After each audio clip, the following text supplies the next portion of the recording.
Welcome to Talking Beats with me, Daniel Lalchuk. If you like what you hear, I'd love you to give us a 5-star rating on Apple or Spotify. Write a review, and if you're so inclined, tell a friend or family member. They might like the show as much as you do. Be sure to visit our website, talkingbeats.com, where you can find much more information about the guests, support the show in various ways, sign up for the newsletter, and be in touch directly with me. As always, the dialogue continues on social media at Talking Beats Podcast. I'm so glad you're here with me. Now, to the conversation. On today's program, food researcher Mark Schatzker. He's writer-in-residence at the Modern Diet and Physiology Research Center at Yale University. And he's out with a book called The End of Craving, Recovering the Lost Wisdom of Eating Well. Part history, part science, part psychology, the book is a passionate exploration of our food system and its many problems. The author writes, quote, "Only by restoring the relationship between the flavor, the nutrition, and the pleasure food provides can we hope to change our eating habits and overall health and lead longer, happier lives," end quote. But is it too late? With good quality food more expensive than ever, how is the average American supposed to have a shot at excellent fresh nutrition? Well, food authority Mark Schatzker joins me to explore this and many other things. Welcome. Thank you so much for having me. I'm holding the book right here, The End of Craving, Recovering the Lost Wisdom of Eating Well. Why is it lost and why is it a wisdom? Why doesn't it just happen? Well, I would say it's lost insofar as the epidemic of overeating is one of our most persistent and problematic health concerns. Food is meant to nourish us, and it seems to have become a slow-acting poison. I would say it's a wisdom insofar as we've tended to view the human appetite as being sort of unintelligent, forged in the Stone Age, and unsuited to the modern environment. And I argue in the book that it possesses a profound intelligence, and one that we can understand very often through our food traditions, a relationship we formerly had with food that we may now kind of regard as, steeped in peasant thoughts, but in fact contains truths that we could, would do well to learn today or to relearn, I like should what? say. Well, like the idea that our urges may have something to do with our actual needs. This is called the wisdom of the body, or nutritional wisdom. For the last several decades in science, it's sort of been dismissed. The idea has been that our urges are kind of out of control and we're doomed to eat ourselves into an early grave. But that wasn't always the case. That very term, the wisdom of the body, comes from science, and there's an old and in some pockets of science still current body of research that suggests that our urges are in fact intelligent, sensitive to the inner workings and inner needs of the bodies and of the body, and that this is reflected in our desires. What's the difference between an urge and a craving? I mean, sometimes we say, "Oh, I really feel like having some Chinese food, maybe some really good dumplings, or perhaps a sort of a noodle dish or something like that, or bok choy." And other times, we just reach and grab if there's something around us, which is why many people, including myself, tend not to keep so many things that are reachable and easily grabbable around the house. But we can get there because those are all habits that we fall into. But what are the differences in your expert opinion? I would say the difference is one of intensity. I think both of those come from a neural circuit, if you will, associated with the neurotransmitter dopamine, which is a brain chemical many people have heard of but may not understand. And I think it's just a question of degree. This is the brain circuit associated with motivation, with desire, not kind of a noble desire like wanting to have world peace or fixing climate change, but a more visceral, intense desire, an urge. But at its most intense, we experience them as cravings, as desires that seem to have control over us and are extremely difficult to resist. Okay, you mentioned a few things I want to get to. First, talk about dopamine. What is dopamine? We've probably all heard of it, but what is it? So dopamine is a neurotransmitter, and the reason many of us have heard of it is because for decades, scientists thought it was the kind of the brain's pleasure chemical, that it was sort of the brain chemical affiliated with yumminess, euphoria, and joy. And that was, in fact, debunked by a scientist who started out believing that to be the case. And what we learned was that it is, in fact, the motivation chemical, and that what we think of as pleasure or reward comprises two different brain circuits. And one of them is motivation. This is how we come into contact with the things that we desire, the things that we need. We have this part of our brain that sort of tracks them like a missile tracking system, and we are drawn towards them as though magnetically. But then when we actually obtain that which we desire and consume it, in the case of food, when we eat it, a different neural circuit kicks in, and that is mediated by the opioid neurotransmitters. And that is the kind of pleasure impact moment. That is what psychologists call liking. Wanting and liking. They are related, they are similar, but they are also different. And they can also be confusing because very often when we want something, we believe that we like it, but we are often disappointed when we actually get it. Give an example of something like that. Well, a very good example would be drug addiction. Drug addiction was often misconstrued because addicts in the when they're experiencing these profound cravings for the drug that they desire, believe that it will quench their desire. They believe it is the object of their need.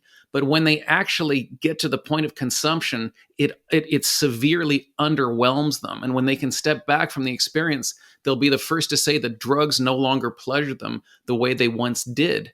But I would say we even see it with food. This is one of the ways in which disordered eating is related to addiction, that the cultural stigma against people with obesity is that they indulge in the pleasures of eating too much, that they sort of lose themselves in food, and that they don't know moderation, and they don't know when to say enough is enough. But when we look at the brain science of people with obesity, we don't see it's this pleasure network lighting up. If anything, the pleasure they receive from food is blunted.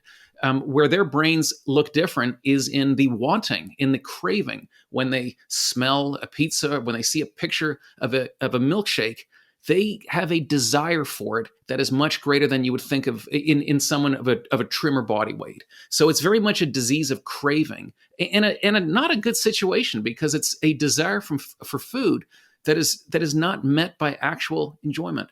Well, how does someone become sort of prone to that in the first place? I mean, not everybody who is obese was obese their whole lives. Some people were. I guess it often starts in childhood. We can go into what causes that, but we don't need to talk obesity the whole time. I want to talk the pleasure too. But how does it happen to begin with, where there's these increased, intense cravings? It doesn't happen randomly, arbitrarily. Someone wakes up one day and they can't stay away from milkshakes and pizza, right? No, it's that. I mean, that I think is the burning question. When you look at the brain and when you look at body weight, this whole idea that it's kind of natural to eat far too much and that the appetite is out of sync with our physiological need, that is not true. When we look at the history of science on this, we see that the brain is in fact a very intelligent and powerful regulator of body weight. So we experience this when we go on diets. People go on a diet, and at first it seems to work well. This is the problem with diets, is they're kind of deceptive in that they all seem to work well for about 6 months, 8 months, and then they fail. And so people tend to think they failed. The diet was working and I failed. That's why they try the same diet over again, or they might try a new diet. But what they've actually run into is the human brain, which is regulating their body weight. And the brain is saying, I don't want you to weigh that. I want you to gain the weight back. And they do gain the weight back. But it works both ways. The brain also doesn't want you to be too fat. I know that seems incomprehensible, but it's true, because when scientists do overfeeding studies, when they literally put people in laboratories and feed them a whole ton of food, they find that experience to be awful. It's just so unpleasant that they had to do the early experiments in prisons because they couldn't get anyone to actually stick to such an awful experiment. And then they find when that experiment comes to an end, the weight tends to disappear. They snap back to their set point. So we've known for a long time that the brain has this idea of this is how much I want the body to weigh. And something seems to be pushing that up. This is a fairly recent problem. It's around 1980 that obesity's kind of had this steady march northwards. So the question then you have to ask is, what would change the brain? What would make it want to weigh more? And that word I said, want, is important because, like I said, when we look at the brain scans, we see this elevated desire. So the book really became for me a hunt to say what could make a brain want more food than it actually needs. And that brings us to a phenomenon called nutritive mismatch. Well, one doesn't need a full biography of you to know that you're sort of north of the border up there in Canada. What are the difference in rates of obesity, Canada to the United States? So it's the official rates that you'll read here is 26% versus 42% there. It can be deceiving because the 42% figure comes uh, from actual body measurements taken, whereas our figure here in Canada is based on self-report. And people tend to fudge the numbers a little bit. So the number here in Canada is probably a little bit closer to yours, but I would not say that much closer. They are different, but it's a problem we have here in Canada very much as well. Okay, so to talk a little bit about, if you would, Mark Schatzker, about the book you wrote before this, and then connect that, if you would, to the current book. So the book before was The Dorito Effect, has crumbles of those red Doritos on the cover, the surprising new truth about food and flavor. Why do you want to write that book, and what didn't you answer in that book that you're trying to write in this book? Doritos can be irresistible to people of all ages, right? Yeah, so the Dorito effect looked at how food has changed through the lens of flavor. We tend to be obsessed with nutrients. We're talking about fat and carbs, and we get technical talking about keto, and continuous glucose monitors have become popular. In the Dorito effect, I argue that the primal urge to eat is mediated by flavor. We like food to be delicious, and the book is about flavor, why food has flavor, the function that it performs. But on the simplest level, it argues that the wholesome foods that we grow on farms, that, animals and plants, are getting blander because of high output agriculture. We've gotten very good at producing a lot of food, but we've paid for it in quality. And the processed food that we eat too much of is getting more flavorful thanks to flavor technology. So in many cases, the flavor compounds that are literally disappearing from wholesome food are appearing in processed food. And if you think of flavor as the incentive to eat, we've just changed the incentive to eat. Well, not for everybody. I mean, if you're talking to someone like me, which you are, I happen to eat from the very best places, the best farms, and the best local ingredients. And I don't think anywhere in the world, probably, I travel very often all over the world, you can find better tasting, fresher food than what I consume on a regular basis. And many Americans, indeed, eat similarly and as discerningly as I do. I would say, yeah, some do. I certainly don't think the majority do. And I would guess they have a better relationship to food and probably a lower weight. But I think if you look at food overall, if you look at trends in terms of what people are eating and how food has changed, that is the case. There's science on this in terms of the loss of flavor compounds and things like tomatoes, for example. That's been well documented. It's well understood. If you look at what's called the dilution effect, the loss of micronutrients in the fruits and vegetables that we grow, that's been well documented. So I do agree. I probably eat a lot like you do, and that I'm very discerning, and I go to farmers markets, and I guess you'd say it's a passion. But I don't think everybody necessarily has that luxury or necessarily that knowledge. And I think overall that is the trend in food. Although there's some great counter trends too, like, craft beer and the artisanal cheese movement. Which are hugely popular. Popular, yes, but do they define the entire population? I'd say no. Okay, so let's go with your premise that most people are eating bad food, okay? So listen, the Dorito effect was essentially saying this is how food has changed. We like flavor. How did the flavor of food change? And I think that informs, to some degree, our understanding of why our choices in food have changed. I called it the Dorito effect because the very first Doritos were just salted tortilla chips and they bombed. They didn't sell well. And then somebody made the suggestion, why don't we make them taste like taco? And this was initially laughed at in the boardroom at Frito-Lay. But it turned out at this point in the 1960s, we had the technology to do that. It used to be that, actually somebody in the boardroom said, this guy doesn't understand the difference between a thing and a flavor. And that's because things used to have their own individual flavors. A strawberry tasted like a strawberry, a grape tasted like a grape.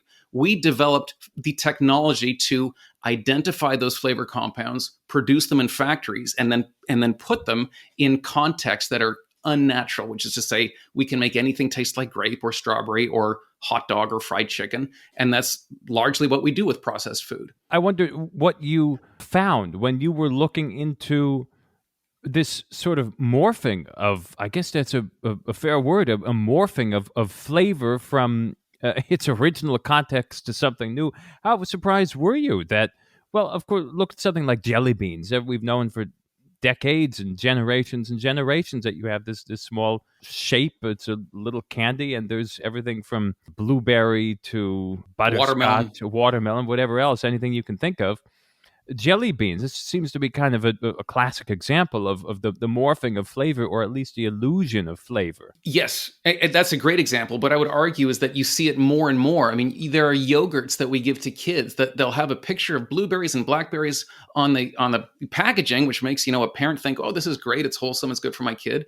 And then you look at the ingredients and you see that there's actually no fruit in it at all. There's fruit, there's coloring to make it look like it's got fruit, and there's flavor compounds to make it taste like it's got fruit, but there's no fruit. So it's almost this idea that everything is slowly turning into junk food, where it tastes like something that it is not.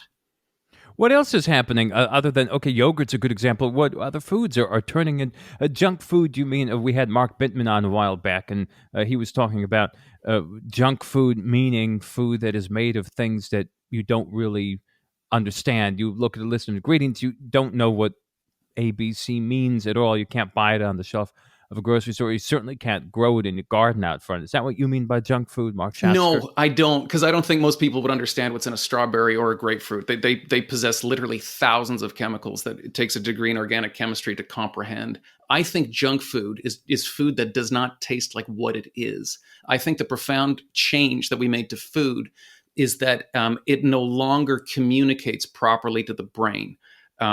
So that does show up in ingredient panels often with funny sounding words that it takes a PhD to understand. But I think it goes beyond that. You have to understand how the eating program of our brain works. And once you understand that, I think the changes that we've made begin to make sense. So, you said, how did the Dorito effect lead to this book? What I wanted to know was, it seems intuitive. If you make a chip like a Dorito, kind of more reinforcing in the sense that you stick your hand in the bag and it keeps going back into the bag, that kind of makes you eat more. But if you look at the science, we know that if you give someone a preload of calories, they will adjust for it at a later meal. So there's this idea that there's this intelligence going on. The brain tracks things, and the brain does track things. So what I was interested in this book is how, when we start to cross wires and change signals, how does that change the very nature of the way we eat? Like, what is the deep programming going on, and how does that kind of mess up our instinct, our appetite, our program to consume food? You talk about Italy a lot in this book. It's an opening chapter. Then later on, you speaking about how the artificial sweeteners and fat replacers sort of didn't really take a foothold in Italy. Contrast Italy with the United States and the approach to food, and this lack of 10 pounds of sugar being added to everything as opposed to here. Well, Italy's a really interesting place, particularly northern Italy, because northern Italy is actually thinner than southern Italy. And in southern Italy, they eat something closer to a Mediterranean diet, which so in northern Italy, they're not eating a Mediterranean diet. They're eating a lot of pork, they're eating a lot of cheese, a lot of butter, a lot of pasta. They're consuming the two nutrients we've been waging a war on for the past 40 years, namely fat and carbs. And they blend them together in these just incredible combinations. Food that is so delicious, people from all over the world travel to Italy just so they can eat among the Italians. So we tend to think that deliciousness is the danger. We say, if it tastes good, spit it out.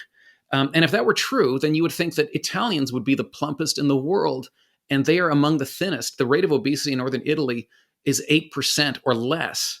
And as I said before, here in the United States, it's 42%. So that tells me we're getting something wrong about our understanding of food and where things have gone wrong. And this is something I became very interested in the book. What made Italy different? And I track it all the way back to an epidemic. We're struggling with an epidemic now, and we were over 100 years ago, an epidemic called pellagra. And amazingly, back then, northern Italy was very much like the southern US, which is to say they were both struggling with this epidemic of pellagra. And I think how those two cultures dealt with this epidemic is really symbolic of how they would the relationship with food that would follow, and how that relationship would define them. Well, go into a little more detail, if you would, about pellagra, about how you discovered this.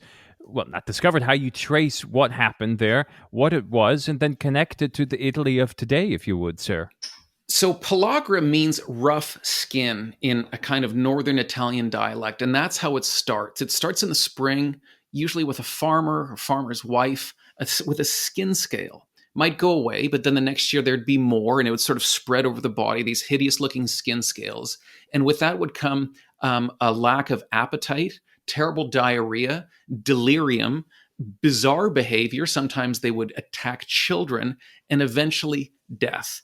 And nobody had any idea what the cause was. They thought it might be, things like a spore that would get into the bloodstream and catch fire. They had all sorts of bizarre kind of medieval sounding theories. Well, somehow pellagra crossed the Atlantic, and it appeared in Georgia a little over 100 years ago. And it was a epidemic, a pandemic. It began to spread to other states. And again, no one had any idea. Very much like our epidemic of obesity, there was a round table of experts who were all thoroughly confident they had the answer, and they would pound their fist on the table and say it's caused by filthy conditions, filthy sanitary conditions, or it's caused by mosquitoes, or it's caused by sandflies, or it's caused by a parasite. They had no idea. Eventually, the riddle was solved by an epidemiologist named Joseph Goldberger, who thought it had something to do with food. And he came to the South and he said, don't change anything, don't change the linen, don't clean the floors. Let's just start feeding people differently. And he found that when he fed pellagrans, people suffering from pellagra, things like beans or milk or cheese, that they got better. He was even able to induce pellagra by feeding some prisoners a specific kind of a diet. And this led to what was a revolution in our understanding of food, which is to say, it was understood that food contains essential elements that are necessary for life. And what caused pellagra was a deficiency of one of these elements, what we now call niacin, or vitamin B3. But what's so interesting is how the American response to pellagra versus the Italian response. So the American response was that there's something wrong with food. And that there seems to be something wrong with our appetite because we don't know what's good for us, which is why we develop a nutritional deficiency. So the American government passed a law saying, encouraging, essentially making law, the addition of B vitamins, niacin, also riboflavin and thiamine, and the mineral iron, to first to bread and then refined flour. But now we add it to, pretty much all of our processed or milled grains. And also we put them now in breakfast cereals, even in energy drinks. But that was the approach back then, which is to say, we are lacking an important vitamin. Vitamins are essential and necessary to good health. Let's just sift them into the food supply, which seems like that sounds very innocent, doesn't it? It makes total sense. And it worked absolutely beautifully. Pellagra disappeared almost overnight. It was just like poof, gone. Over in Italy, they didn't do that. And that's what's the real head scratchers. Why not? Because it seems so commonsensical to say vitamins are healthy. I mean, put them in food, make people healthy. Why wouldn't you want to do that? But the approach that the Italian government took was very different. Seems almost steeped in the kind of peasant thinking of a kind. They said that poor people should grow rabbits because it's cheap to raise rabbits. They encouraged there to be communal bread ovens. People even said things like poor people should drink wine, which seems kind of almost funny, like from a modern standpoint, like, wow, these people have a nutritional deficiency and you're telling them to drink wine. But in fact, there was a kind of, let's say, unintentional wisdom of sorts, because the wine back then was not as well filtered as wines are today, would have had a lot of yeast in it, and yeast contains a great deal of niacin. So in fact, telling someone with pellagra to drink Italian wine back then was actually good advice. But here's the interesting thing, is that the Italian approach, as funny as it might seem to us now, it worked. It didn't work as quickly, but it did work, and Italy literally ate its way out of pellagra. Well, fast forward the clock a century and compare these two parts of the world, and when it comes to food, they could not be more different. Italy has a passionate, wonderful, amazing relationship with food. They revere food. They hold a golden noodle at the Chamber of Commerce in Bologna. Bologna is the city that gives us the word bologna. Only there it's called mortadella, and you can see it's flecked with cubes of fat. Like I said, they revere the two nutrients we've been fighting a war against, and they eat incomparably good food, and yet they're thin. Now, if you look at the American South, they graduated from one nutritional disaster to another. The pellagra belt has become the obesity belt, also called the diabetes belt. So what's so interesting is the philosophy behind how each culture responded to pellagra. And in America, it was the understanding that food is by its nature incomplete and our appetite doesn't know what it needs, so we need to intervene and fix what is wrong with food. Italians saw pellagra completely differently. They saw it as a disease of poverty and said the problem is these people need access to better food. So we saw food as the cause, they saw food as the cure. And it is so interesting to see now how they have such a radically different, and I would say healthier relationship with food.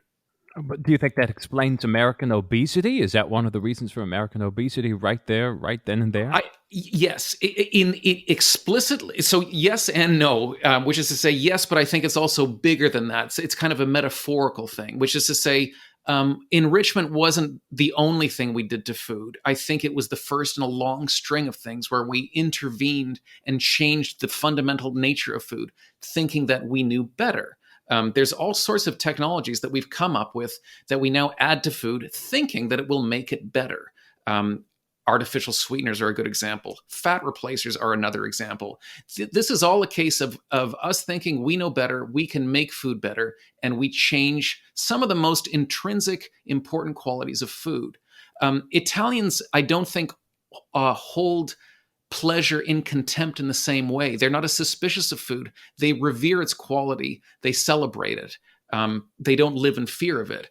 But there's also a very specific way I think enrichment actually plays an important role in people literally getting fat.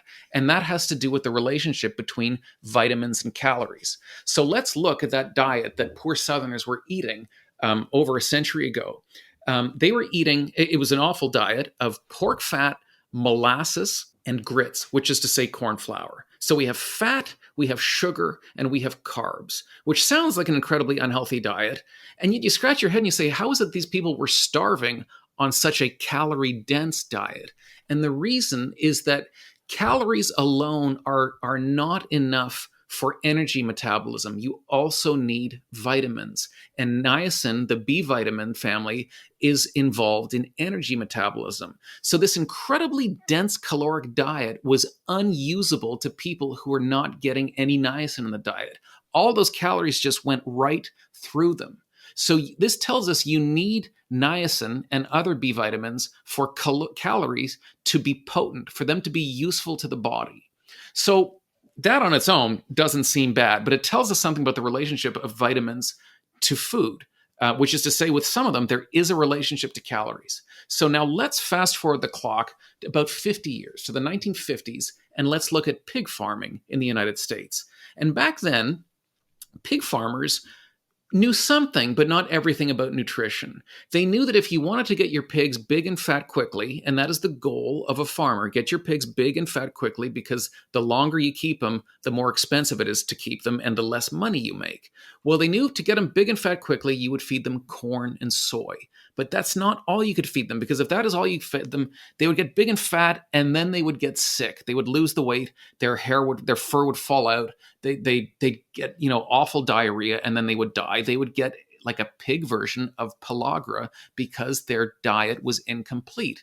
And farmers knew that for that reason, you had to send the pigs out to pasture where they would eat plants like alfalfa that contained these vitamins that they needed. They didn't know at the time what it was in the alfalfa. They just knew that was necessary. Well, the discovery of vitamins changed pig farming forever because now you didn't need to send your pigs out to pasture. Now they didn't need to eat alfalfa. You could give them that rocket fuel blend, that calorically potent blend of corn and soybeans, and you just dust in this powder of B vitamins, and their growth rate goes through the roof. And that changed farming forever. That's when we rousted pigs off pasture and put them in what we now call CAFOs, confined animal feeding operations. It means you can keep them fenced in and feed them that rocket fuel food, and they'll get big and fat faster than ever. Well, it may be the goal of a farmer to get a pig big and fat quickly, but that is not our goal as humans. That is our problem. But oddly enough, we did the same thing to our food. We took our processed carbs and we added B vitamins to them, which meant we don't need to eat other foods to enable those calories. We can eat this rocket fuel diet, and that gets us fat quickly. So in this book, I'm asking the question, was that such a good idea? Perhaps there was an unforeseen consequence we didn't see. Well, and when will we know the answer to that?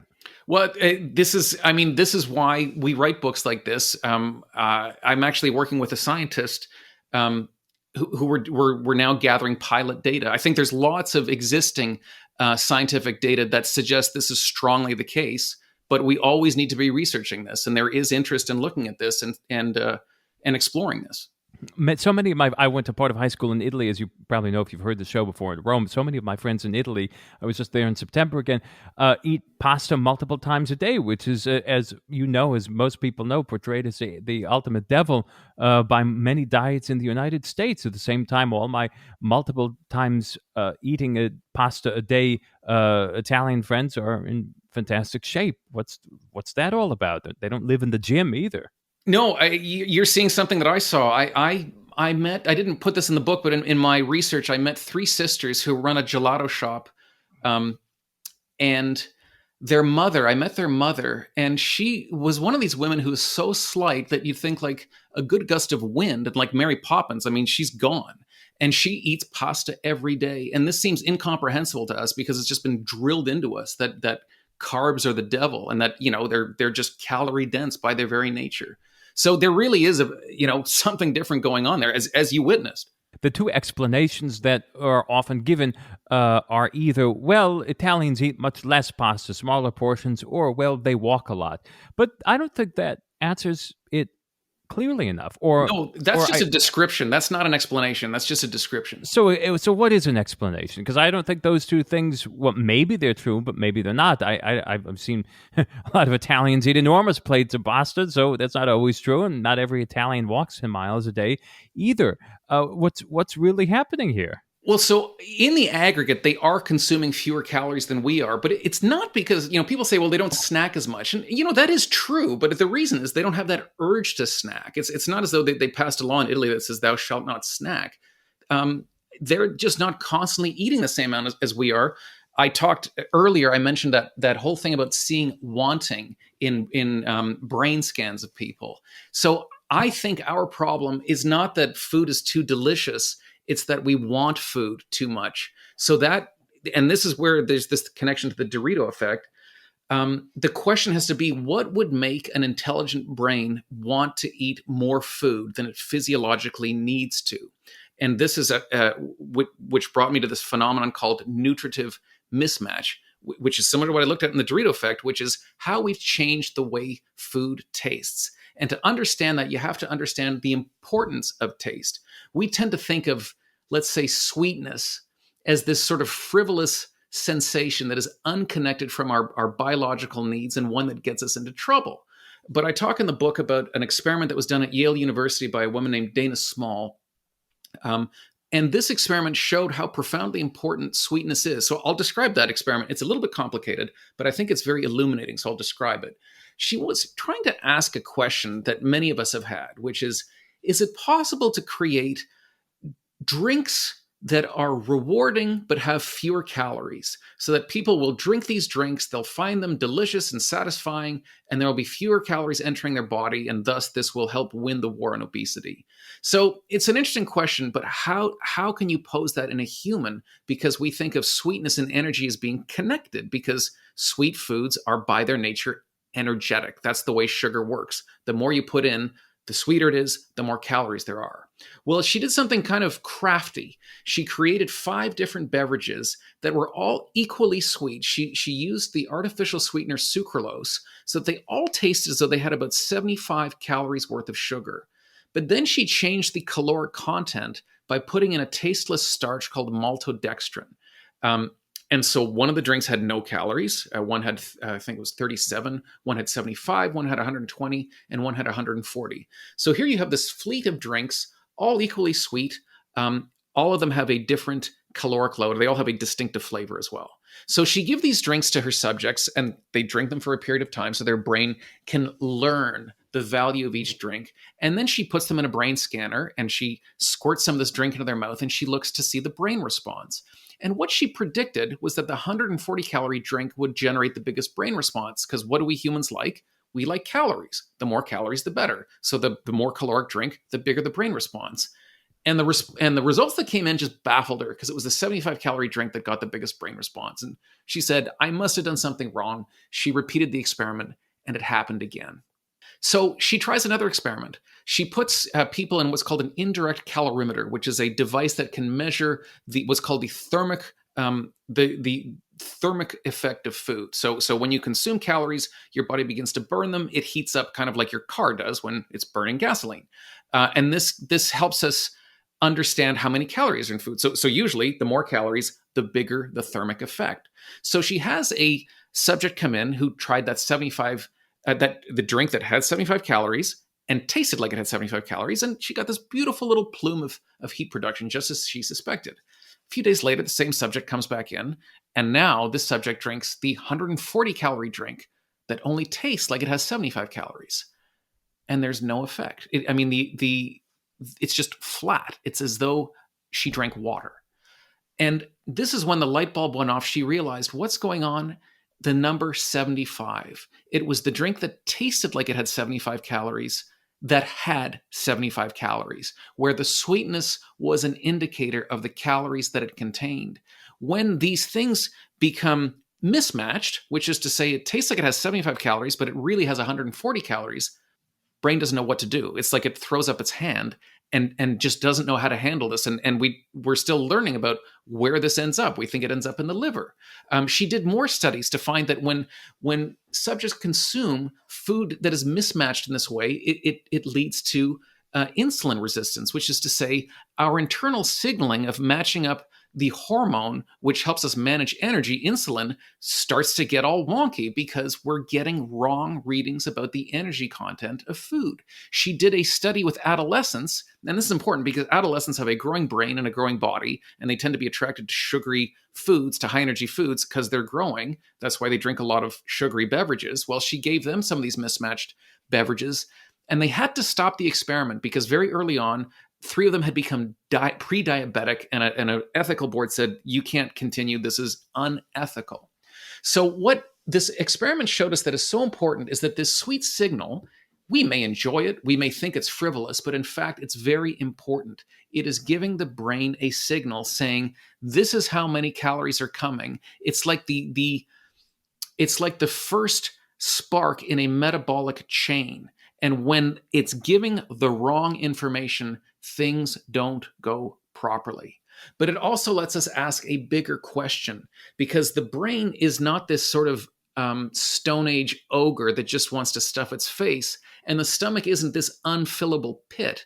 It turns out that the brain is predicting and sensing all the time. So not only does it sense food on the way in, which is what we call, taste, flavor, and so forth, it also analyzes a meal after we've eaten it. This is called post-ingestive. And we do what's called post-ingestive learning, which is to say we analyze what we got, and based on what we got, we form opinions, which is to say preferences about food. So one of the reasons we like sweet food is because the brain learns that it's a dependable source of calories. One of the reasons we like fatty foods is because the brain understands that these rich, mouth-filling experiences that you get with fatty foods are associated with calories. Well, now we've created all sorts of technologies that cause this phenomenon of nutritive mismatch, intentionally so, because they were designed with kind of the understanding that the brain's kind of stupid, and what we should do is fool it by letting it think it's getting calories, but not giving it the calories that it's going to get. So we turn to psychology that looks at the effect of uncertainty, or what they call reward prediction error, which is to say, when the brain doesn't get what it wanted, how does it respond? And what we see, and this is from many realms of scholarship, is that it responds with elevated motivation. It wants more. This is kind of baked in by evolution to make sure we don't lose out. That if we didn't get what we thought we were going to get, you respond by with more motivation to get more, and that way you make sure you don't get the short end of the stick. And this is what we see when we look at the brain scans. We see this elevated motivation to eat. It's not about pleasure, it's about motivation. And then what happens when the brain doesn't get as much pleasure as it hopes to get? Does it just forget about the experience and the next day repeat the same thing over and over? I think we kind of get into a nasty vicious circle where you're always dreaming of food, you're always imagining food pleasuring you in a way that it never does. And I think it's a miserable state of affairs. Part of the title of this book is Wisdom of Eating Well. Okay, so what changes can people make? What should people do who might be overwhelmed with the situation and a lot of the things you've laid out? What should we do other than, if possible, do what I do maybe what you do, buy local, buy things from small producers, maybe buy your lettuce from a different place that you buy your chicken or something like that. Someone who specializes it, but look for real flavor, look for the big flavors, the authentic flavors. Well, I think you've just said some really good advice there. But I think it's important because what you're talking about is pleasure, and we rarely do that. So often we talk about food. It's this sort of neutral language of what we should do, as though nutrition is the goal. Eat this, don't eat that. We did not evolve to be nutritionists. The people who talk, we have no idea what we talk about. We talk about protein and calories. We have no clue. Physiologists who make it their life to study these things cannot predict exactly how the body uses these nutrients, and we carry on as though we're experts. We have no clue. Not only that, the advice we keep getting changes, and we can't even follow that advice. What we evolved to do was eat real food, and the experience of eating that food, the way it tastes and the pleasure it gives us, tells us something important about that food. So I would say the first thing to do is to stop eating foods that are designed to fool your brain. And that would be foods that contain things like artificial sweeteners or fat replacers. And that's actually something of a conversation itself because it's hard to identify those. Well, but just pause right there for a moment, because people might be confused. They might think, well, I think I'm not doing that, but maybe they're scratching their heads. So just give a few examples of foods that could be misleading to us. Okay, so many of us know about artificial sweeteners, and they often appear sometimes on the front of the label because they have logos, but it helps to look. It's getting very popular now to actually mix them with sugar, and some of the research says that's actually the worst thing possible is mixing them with sugar. So look at the ingredient label for things like sucralose or aspartame, or one's called ACE-K, acusulfame phosphate, I think it is. But even more troublesome than that is this family of ingredients called fat replacers. These started to be devised in the 1980s, when there was that war on fat. And what these do is they evoke the experience of rich, mouth-filling creaminess with far fewer calories. The idea being, fool that silly brain of yours. When I was a kid in the 90s, there was something that Hood put out called Smart Milk. And the idea was, you probably heard of this or maybe remember this, the idea was you buy skim milk and it tastes like 2% milk. You buy 2% milk, it tastes like whole milk. Is that what you're talking about? Yeah, and you still see that. It was around for a while. I haven't seen it in a long time. No, but you'll see now things like light cream. So that's a great example of a cream that has less fat engineered to taste like it has more fat than it actually has. So, but here's the problem. These are in all sorts of foods now. It used to be that you'd find them in foods that had words like light and diet. That's how we created diet salad dressings, light mayonnaises. But now food manufacturers are using them in all sorts of foods because we now have that info panel on the back of packaging where the calories are listed. And everybody's become frightened of calories. So food manufacturers are doing anything they can to bring down that calorie number. So they're deploying any kind of technological additive they can find to bring that number down. Here's what's tricky about fat replacers. In the industry, they have all sorts of bizarre sounding names. One of them is called Simpless. One of them's called Methocel. One's called Lycodex. They're these cheesy corporate sounding names. You will never see that in the ingredient panel. The one called Simpless, that was actually discovered here in Canada where I live when somebody who worked for a brewing company tried to turn whey, which is what's left over after you make cheese. You have the curd and the whey. He tried to turn that into a gelatin. And what he got was this gelatinous substance that crumbled like styrofoam, but it had this like cream cheese or cheesecake like flavor. So that became an additive called Simpless.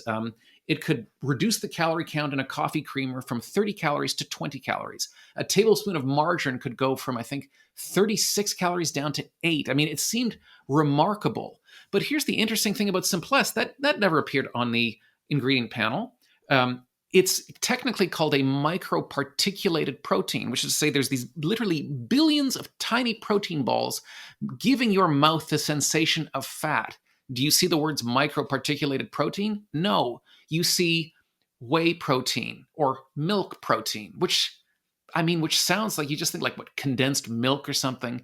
There's one called Cream Fiber 7000, which is a fat replacer designed for muffins, and it shows up in the ingredient panel as citrus fiber, which to my ear sounds healthy, roughage, something that's good for your digestive tract.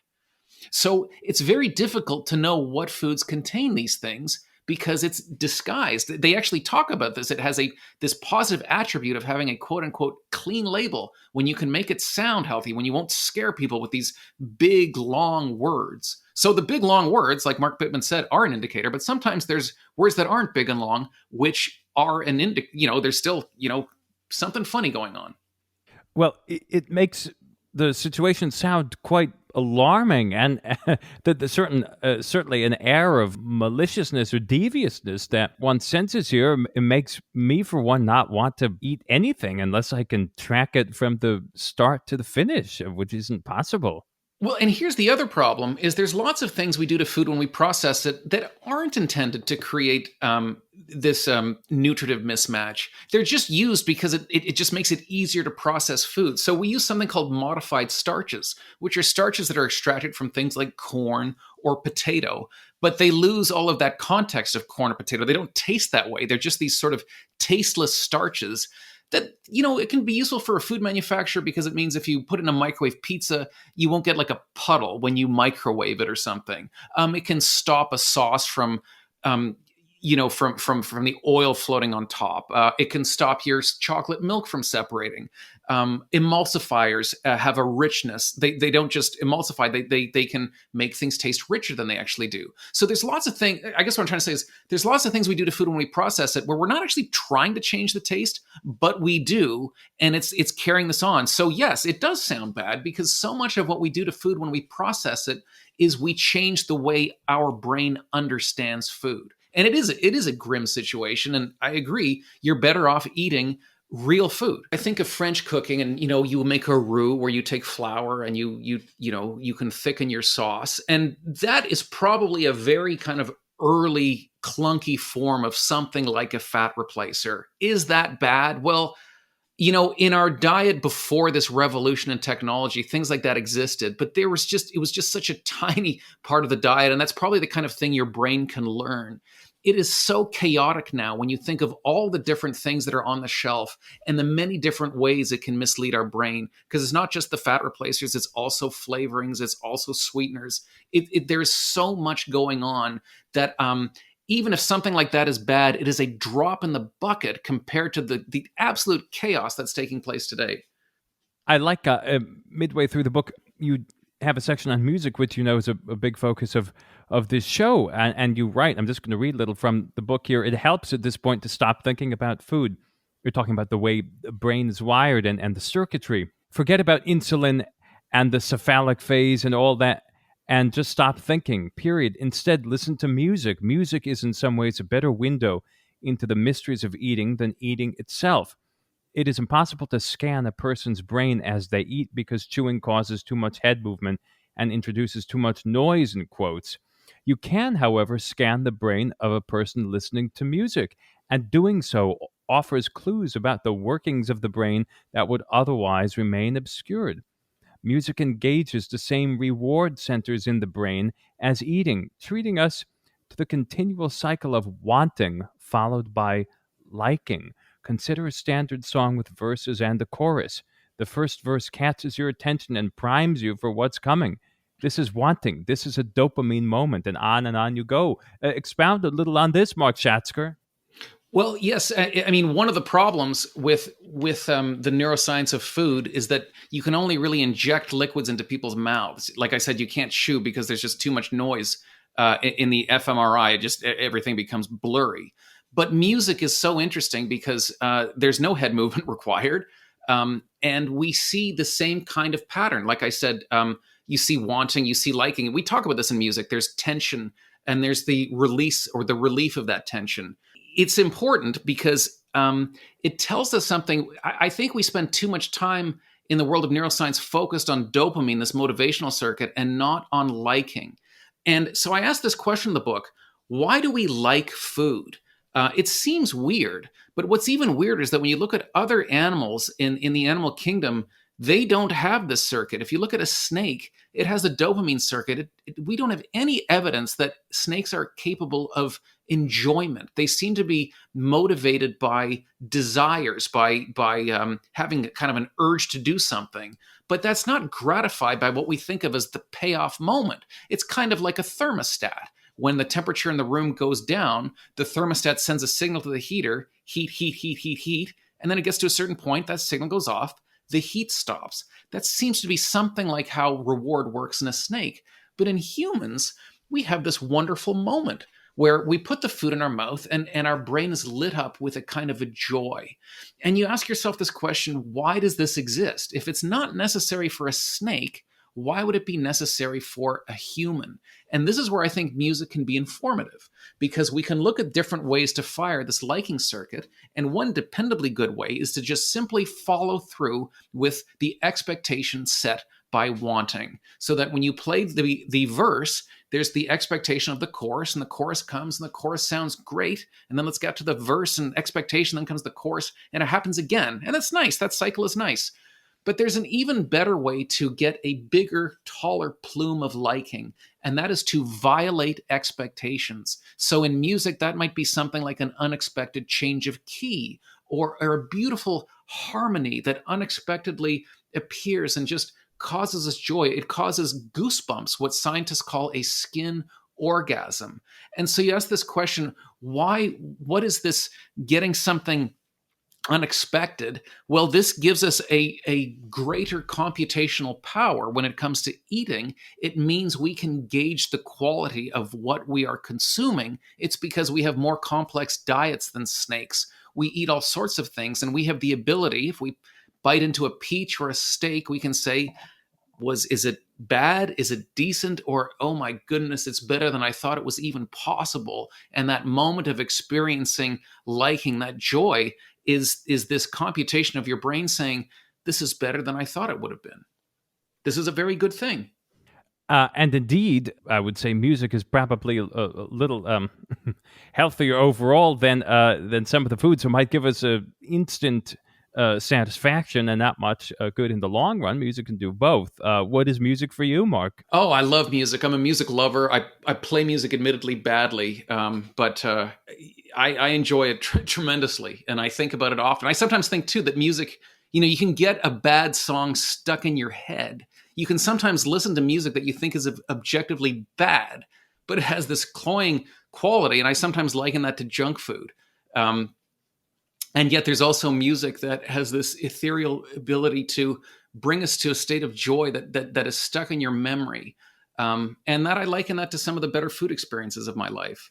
I don't want to say they're identical, and I don't want to go too far in the comparison, but I think there is something similar.